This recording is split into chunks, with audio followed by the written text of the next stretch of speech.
Hey everybody, the Bongus here, ready to give you a brand new Let's Play. Yu-Gi-Oh! The Duelists of the Roses for the Sony PlayStation 2, and this is brought to you by GameAnyone.com. Alright, well this is a Christmas special 2015 game, and it is based on the Yu-Gi-Oh! Series, but it's not exactly the same kind of card game. It's a spin-off title that's based on the War of the Roses that happened in England, I think it was in the 14th century or the 15th century. I have no idea, but I'm pretty sure I'll have it in the description. I remember playing this game a lot when I was a teen, even though I never really owned that game. One of my cousins did, and we used to play that game a lot. And trust me, it's not an easy game by any stretch of the imagination compared to learning Yu-Gi-Oh! Itself. There's a lot of tactical elements that are employed here, and I'll be sure to explain them as we move along. Anyways, I remember this game really well, and it's pretty much the very few tactical games that I enjoy, even though it can be pretty hard. There are some cards that you can get to make the game a hell of a lot easier. I'll try my best to avoid using them unless I absolutely have to. And when I say I have to, I mean by me sucking ass. There are two campaigns to this game, and I will be doing both of them.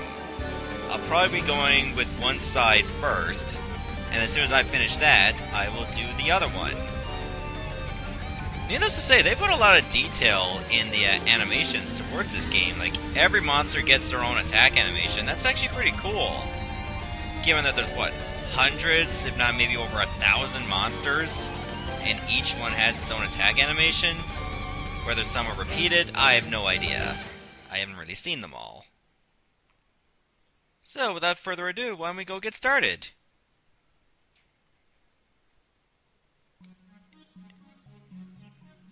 I mean, I've already got a save file created, but I'm not going to bother with that yet. Trading is if you have different save files across two different memory cards. Custom Duel just allows you to duel a custom deck that you create, and it's got preset battlefields. So why don't we just begin a new game? The loading screen actually looks pretty nice too. It's just a bunch of normal cards just going across and see how far it goes. The British Empire in the 1480s. Well, that answered my question. The Wars of the Roses, a power struggle between the houses of Lancaster, Red Rose, and York, White Rose, to decide a royal successor, was nearing an end. With the Yorkists well in the lead, the reign of Richard III was but a step away. And in France, Yugi, aka Henry Tudor, the last Lancastrian heir, was being forced to live a life of exile. The Lancastrian forces were rendered powerless by ancient cards of sorcery wielded by Seto and his 7 followers who, known as the Rose Crusaders, served under the flag of Lord Crawford, a powerful Yorkist nobleman. Lacking a duelist to champion their cause, defeat was imminent for the Lancastrians. In England, duel card games were still at the fledgling stage. Thus, the Lancastrians had to look elsewhere for a duel master capable of facing the Rosencrews in battle. With this in mind, Margaret Mai Beaufort of Lancaster secretly requested a High Druid to summon a duelist from another age, which would be us.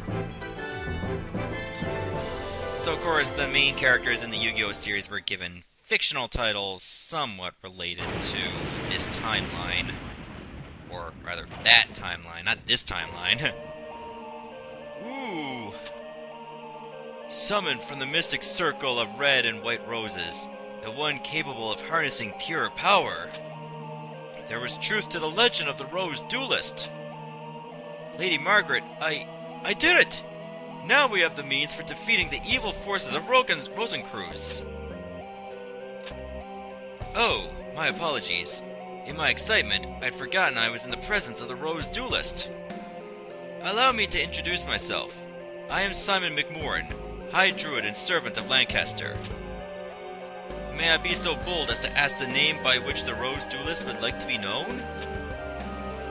And here's where you actually get to enter your name. Well, obviously I'm just going to enter my own there.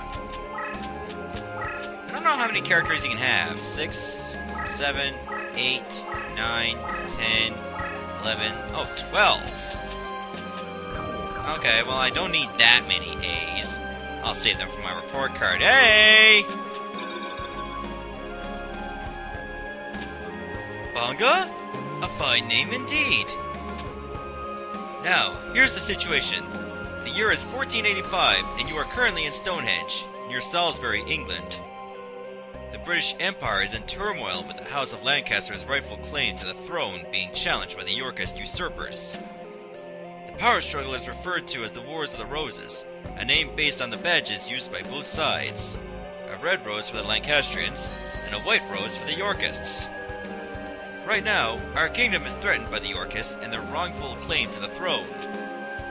All because the Yorkists enjoy the support of the Rose Crusaders and their sorcerous White Rose cards. Using our Red Rose cards, we summoned you, Bonga, to this day and age. We hope that your dueling experience will defeat the Rose Crusaders and lead us to victory. You will help us. Of course, you will. Foolish of me to even doubt where your loyalties lie. Rumor has it that only the legendary Rose Duelist stands a chance against the power of Rosencreuz. We appreciate any help you can provide against him.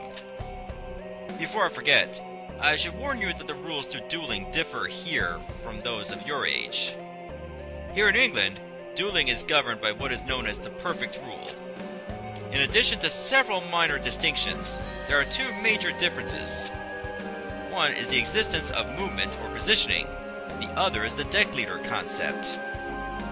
These are two aspects of dueling that were lost in the process when the ancient sport of duel monsters was adapted to card form. The perfect rule represents these lost rules that were miraculously revived here in England. Perhaps a practice duel will serve better than an explanation, shall we? I guess just for the sake of the whole tutorial, and this is only going to be the first episode, and I don't plan on having a real duel in this episode anyway, let's just do a practice.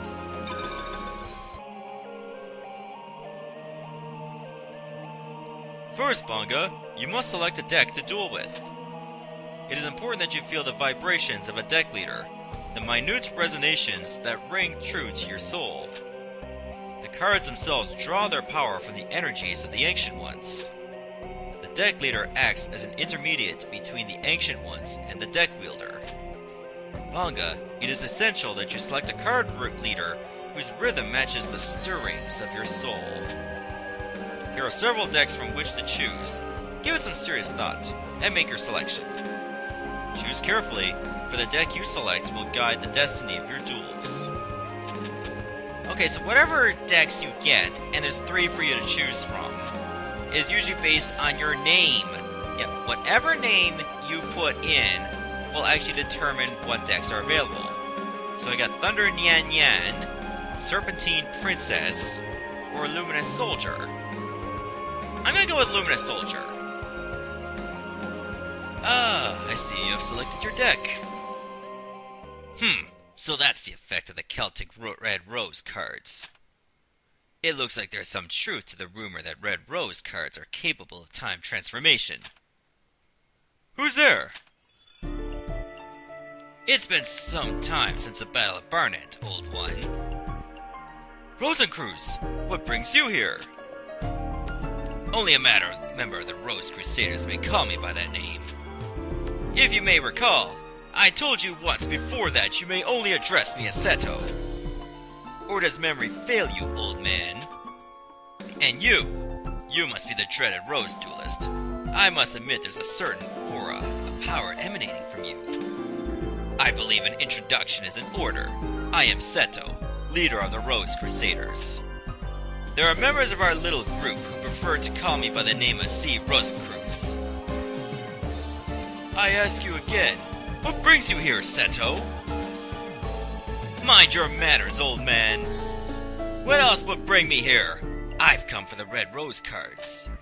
After all, it was you who showed me how the summoning capabilities would evolve when the Red Rose cards are combined with the transport powers of the White Rose cards. You weren't thinking of attempting the Forbidden Rose summoning? If so, then the Red Rose cards must never fall into your evil hands. Card sorcery taps into the powers of the Ancient Ones, By their very nature, each card is a double-edged sword that can cut both ways. The rose cards alone harness tremendous power. There's no telling what horrors one might unleash to the world by combining both red and white. In Canada, I suppose. I will sacrifice my own life if need be to prevent any from uttering the spell of doom. The spell of doom? Fool! The 16 red and white rose cards grant power over all. Druid legend has twisted the true meaning of these cards. We Rose Crusaders are sworn to create a utopia free from the ravages of war. We intend to accomplish this with the power of the cards. And we shall do so by extending the rule of Richard III throughout the known world. By the way, it was clever of you to form a circle of red roses within the white rose barrier to summon the rose duelist. But you were foolish to come alone. This area is surrounded, and if you wish to leave with your life, you will do so only by handing over the red rose cards. Me? A fool? Then what about you? Are you fool enough to actually believe the red rose cards would remain here in my possession? Right after the summoning, I had the cards dispersed among our best duelists to keep them from your tainted hands. Then you leave me with but one option. I shall enlist the aid of your precious rose duelist. You take leave of your senses. And you speak too soon, old man. Heed my words, duelist. If you wish to return to your proper time period, you will require 16 cards of the red and white roses. The red and white positions must be laid out in reverse of the summoning order to send you home. You know the spell. Since you need the 16 rose cards just as much as we do, I propose a partnership. Help us gather the cards, and I shall guarantee your return after we've achieved our ultimate goal. An absurd proposal! Do you think that the Honorable Bonga would even lend an ear to your ridiculous proposal? Can you be so sure, old man? Let me see. Simon's side has 8 of the red rose cards, while my side, the Rose Crusaders, has possession of the 8 white rose cards. As the numbers are even, simple arithmetic indicates that you could side with either of us. But I'm sure you'll take into account who's winning this war. After all, who was desperate enough to summon you in the first place?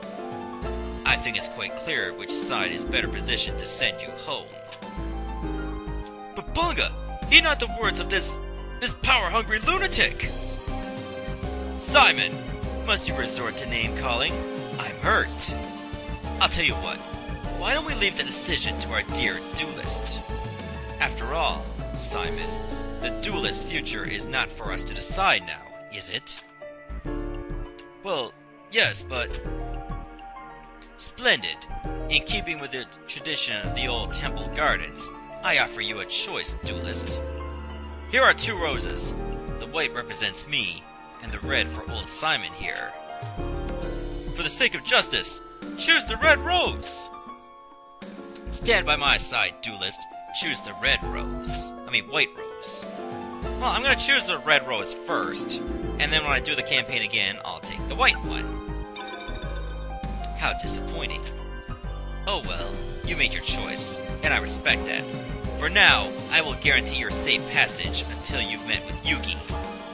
After all, I don't want our little game to end too quickly. That wouldn't be sporting. I look forward to the day when we meet again, duelist.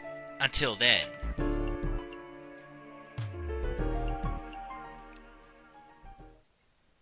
Okay, I guess we're gonna take a boat to France. The French Empire, Brest, Isle of Bretagne. Well,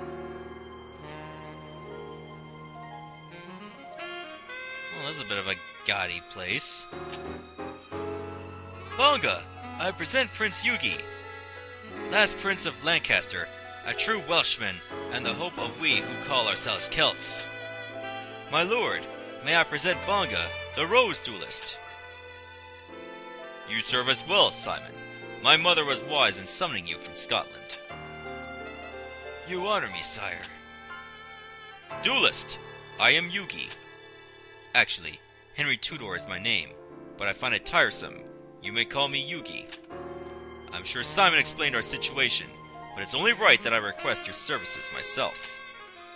I need you to return to England and put an end to the threat of the Rose Crusaders. Their white rose cards form a barrier that prevents my armies from setting foot on British soil. Although we Celts have the red rose cards, we are but inheritors who are unable to wield their full power. In the hopes of reversing our fortunes, we gambled on a druid legend that spoke of a rose duelist. According to the same legend, one must use a deck whose cost is lower than an opponent's to capture a rose card of another color. I believe that it is important that you keep this in mind. The cost of your deck should not exceed the cost of your opponent's deck. I would like you to note that our resources have been pressed to the limit, requiring us to invade England by August. My troops will land in Milford Haven, Wales, and march on to face the enemy at Bosworth Field. Having all the Rose Crusaders out of commission by this time would be ideal, but as that might prove difficult, any reduction of their force would be appreciated. Right then, let's part company and reunite in Bosworth. Simon will provide you with the details as to when, where, and when we'll meet once more. Man, you're getting a lot of mileage on this boat over here. Okay, we're gonna land on a different spot now.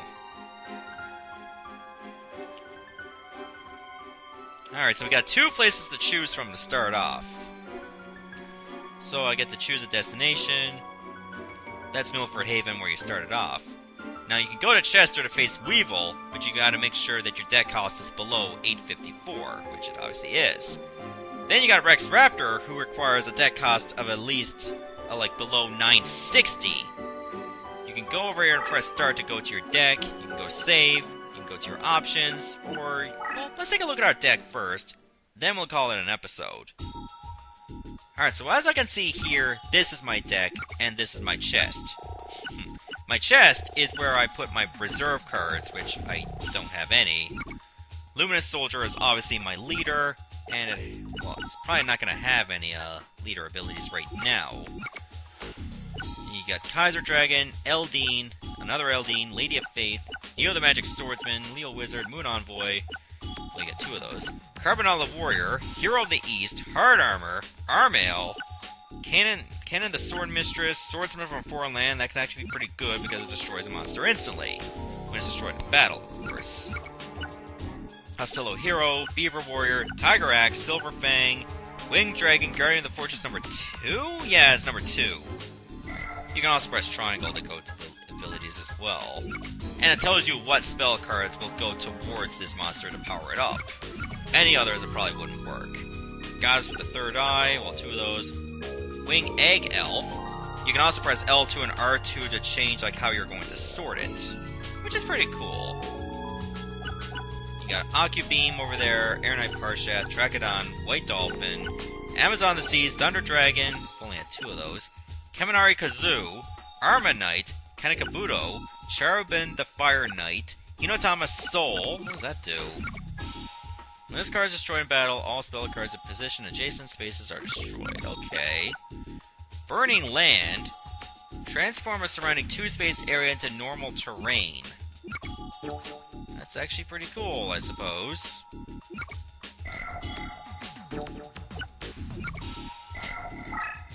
And you can also press triangle on when you're on this point to see your monster in gorgeous 3D. And it doesn't even have a butt. That's shameful. Alright, Burning Land, Legendary Sword, Bright Castle. Increases the power of light monsters by 500. That's cool. Fake Trap. Disposable trap that triggers when Harpy's Feather Duster is activated and nullifies the card's effect. That might rarely be useful. Depends on if your opponent has Harpy's Feather Duster in the first place. You might be thinking this deck sucks. However, you can actually fuse certain monsters just by overlapping them to create new monsters. This could actually come in handy, especially since some of your monsters are not very strong. Or if they don't really fit in the field. I did not mean to go into that, by the way. I meant to press circle just to get out. Like, you can also have, like, more than one deck available.